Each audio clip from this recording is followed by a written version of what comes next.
A galaxy without humans. The observation deck of the Federation starship Horizon offered Captain Maya Chen an unparalleled view of Earth and the massive exodus taking place. Thousands of ships, from personal shuttles to massive freighters, streamed away from the Confederation outposts scattered throughout the solar system, returning home after decades or even centuries of service among the stars. Maya watched silently, her dark eyes reflecting the light of distant engines as the last human diplomatic vessel departed from the Confederation Embassy Station orbiting Mars. The station's lights dimmed section by section as automated systems initiated shutdown protocols. After today, no human would remain in service to the Galactic Confederation. Captain, we've received confirmation that the final evacuation of Proxima Centauri Station is complete, reported Commander Isaacs from behind her. That was our last outpost. All humans are officially withdrawn from Confederation space. Maya nodded, memories of the council meeting 6 months ago still fresh in her mind. She had stood beside Ambassador Rowan as he delivered humanity's petition for full membership in the Confederation, their third such petition in 50 years. The Grand Council chamber had been intimidating by design, with its soaring crystalline ceiling and tiered seating arranged to place petitioners at the lowest point, looking up at the assembled representatives of over 200 alien species. Most impressive were the 7 founders, the ancient spacefaring races that had formed the Confederation 10,000 years before humans had even left Earth's atmosphere. Ambassador Rowan had spoken eloquently, listing humanity's contributions over the past 2 centuries, revolutionary medical techniques that had saved billions across dozens of worlds, engineering innovations that had made deep space mining possible, the human military forces that had sacrificed thousands of lives in defense of Confederation worlds during the brief war with the Corvan Imperium. High Counselor Thrix, a Valari with silvery skin and eyes that gleamed like polished obsidian, had listened to the entire presentation without expression before responding with a single dismissive wave of his 6-fingered hand. The Council acknowledges humanity's enthusiasm, he had said, his translator conveying his precise, clipped tones. However, by Confederation standards, your species remains in its infancy. Your petition for full membership status is denied for another standard century. The Council recommends you use this time to mature and temper your impulsiveness. This session is concluded. The silence that followed had been deafening. 200 years of service, innovation, and sacrifice, dismissed in less than 30 seconds. That evening, the representatives of all human colonies and Earth's nations had convened an emergency meeting. The debate had lasted days, but the final vote was nearly unanimous. If the Confederation wouldn't recognize humanity as equals, they would withdraw completely. Every human scientist, engineer, soldier, trader, and diplomat would return to human space.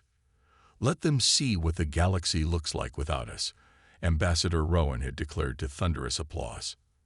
Now, 6 months later, Maya was witnessing the completion of the most massive coordinated withdrawal in human history. Captain, we're receiving a communication from a Confederation vessel, Commander Isaacs reported, his voice tight with surprise. It's the Valari diplomatic ship Eternal Light. High Counselor Thrix himself is requesting to speak with you. Maya turned from the observation window, her expression carefully neutral. Put him through to my ready room. I'll speak to him alone. The holographic projection of Thrix appeared as Maya entered her office. Even through the projection, his disdain was palpable. Captain Chen, I must express the Council's disappointment with humanity's theatrical departure, Thrix began without preamble. This childish tantrum only confirms our assessment of your species' immaturity. Maya sat down calmly at her desk. The Confederation has made its position clear, High Counselor. Humanity has simply adjusted our interstellar policy accordingly. You must realize this withdrawal cannot last. Thrix continued. Your worlds depend on Confederation trade routes and protection. Actually, we don't, Maya replied. Our analysis shows that humanity contributes significantly more resources to the Confederation than we receive. As for protection, may I remind you that it was human forces that bore the brunt of the Corvin offensive at the Battle of Proxima. Thrix's silver skin flushed slightly purple, a sign of irritation among the Valari. The Council predicts you will return within a standard year when your economies begin to collapse. Maya smiled thinly. Then we have nothing more to discuss until that time.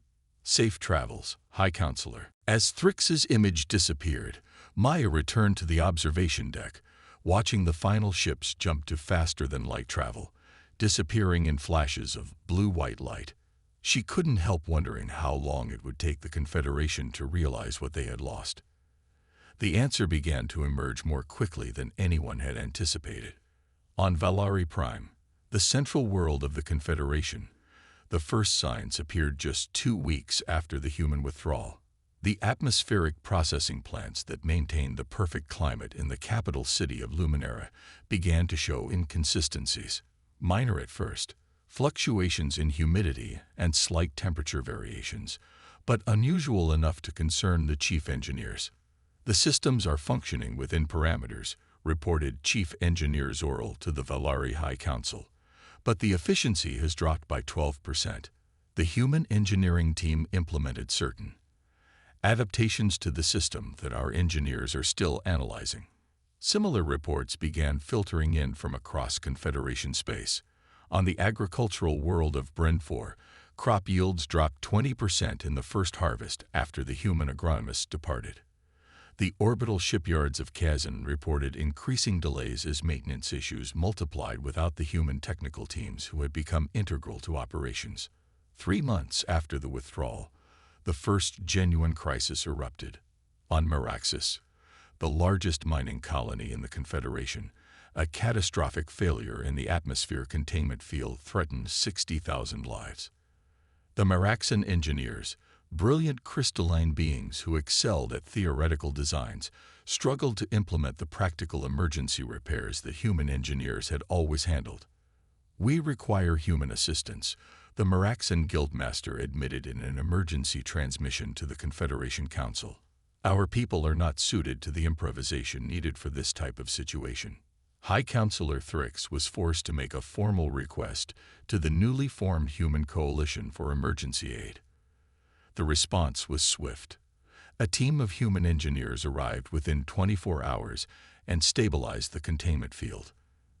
Then, without accepting payment or thanks, they departed immediately back to human space. 4 months into the withdrawal, the Confederation convened an emergency session as multiple star systems reported serious infrastructure failures, resource shortages, and economic disruption. The holographic displays in the council chamber showed dozens of critical alerts across the galactic map. "How is this possible?"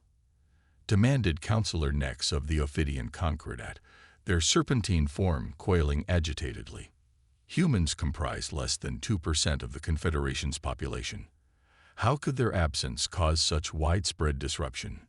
Chief Administrator Lorix, a Telvari with multifaceted eyes and a reputation for brutal honesty, spoke up.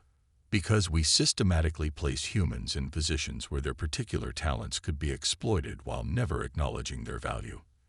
We positioned them where improvisation and innovation were required, where risk was highest, where intuitive leaps were needed. We used their abilities while dismissing them as primitive and impulsive." "That is an overstatement," Thrix objected. "The humans are simply being vindictive, sabotaging systems before their departure." "Our investigation shows no evidence of sabotage," responded Administrator Lorix. "On the contrary, most human personnel left detailed instructions and training materials. The problem is that many of our species lack the adaptability to implement human methods effectively. We have become dependent on their particular cognitive approach without admitting it." A murmur of discomfort spread through the council chamber. "What do you suggest?" asked one of the 7 founders, speaking for the first time. The ancient Zith rarely participated in council deliberations anymore, but the growing crisis had drawn their attention. "We must open negotiations with the Human Coalition," Lorix stated plainly. "We need them to return." "Impossible," Thrix declared. "It would undermine the authority of the Council." The humans must learn their place. The Zith representative's multifaceted eyes shifted, focusing intently on Thrix. Perhaps, the ancient being said in a voice that seemed to echo from the depths of time, "It is the council that must learn." The price of respect. 6 months into the human withdrawal, Ambassador Rillick of the Aseri stood on the observation deck of his ship, watching Earth grow larger in the viewscreen.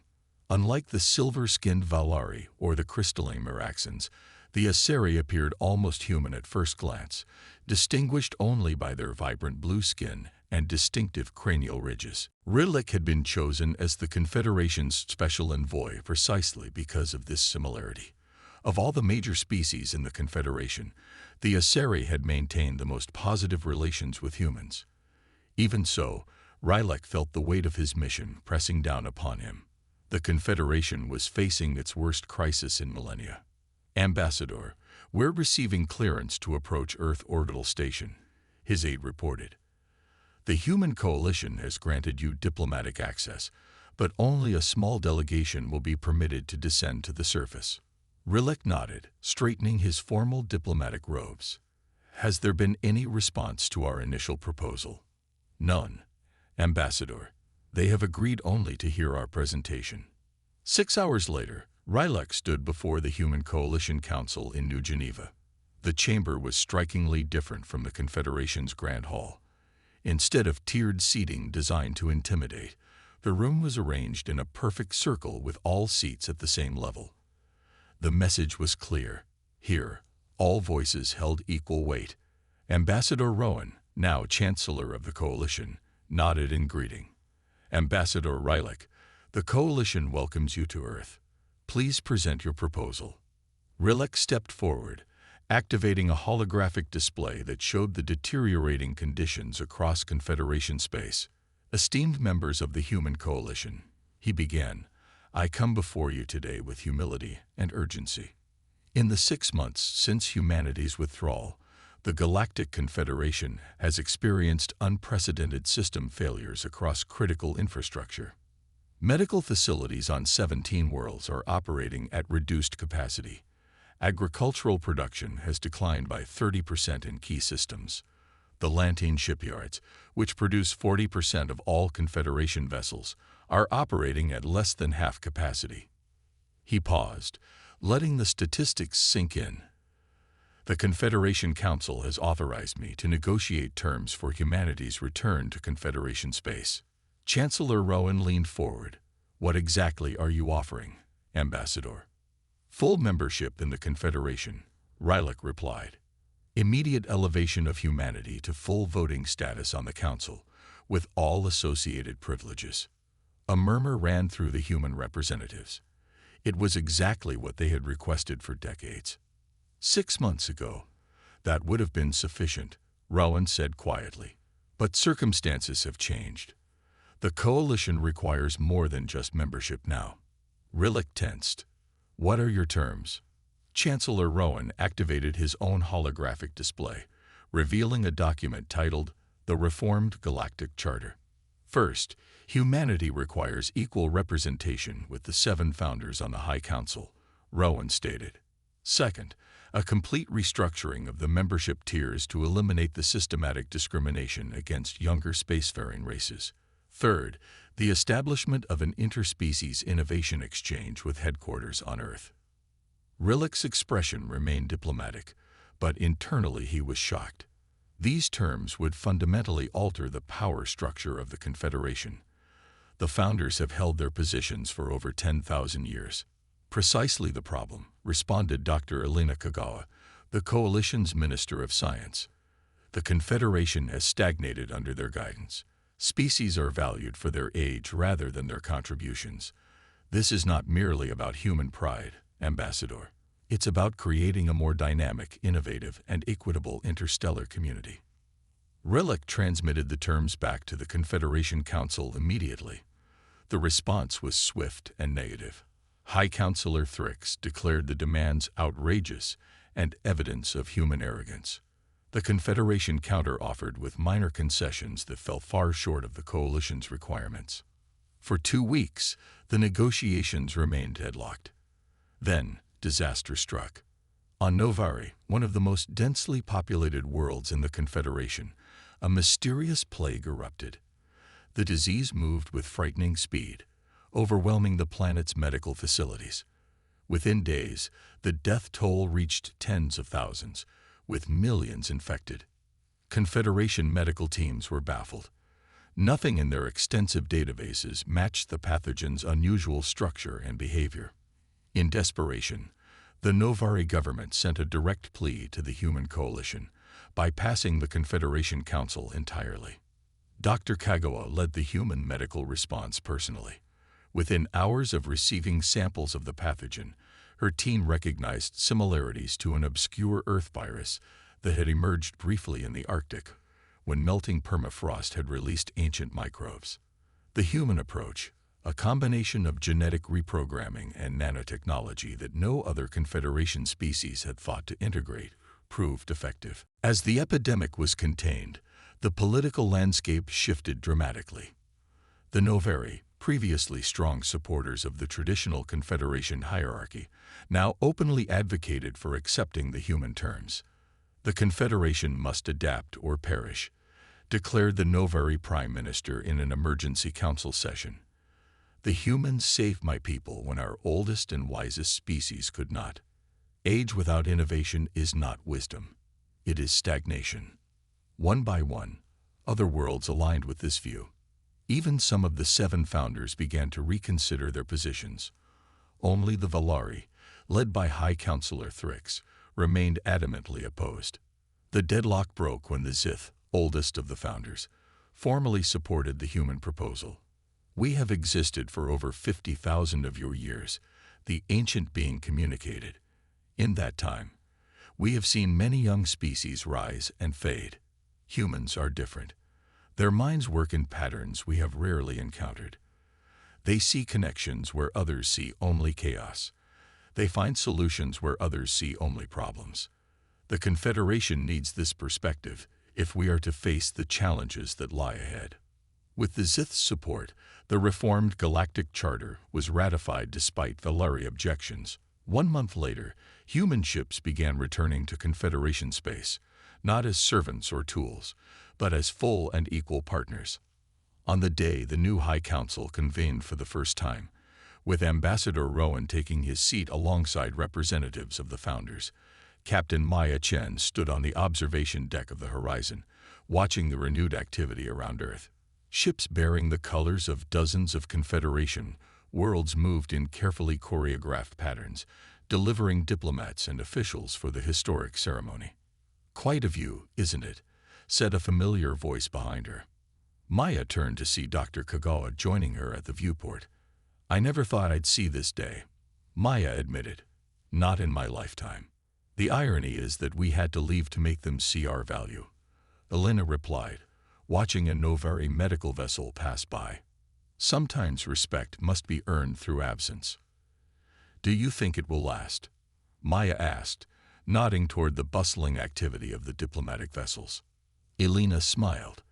The new Interspecies Innovation Exchange already has a waiting list of 500 alien scientists wanting to collaborate with human researchers. I'd say the foundation is being laid for something more lasting than the old Confederation ever achieved. As the first rays of sunrise illuminated Earth below them, both women stood in silence, watching the beginning of a new era, one where humanity's unique gifts were finally recognized not as flaws to be tolerated, but as essential qualities to be valued across the stars.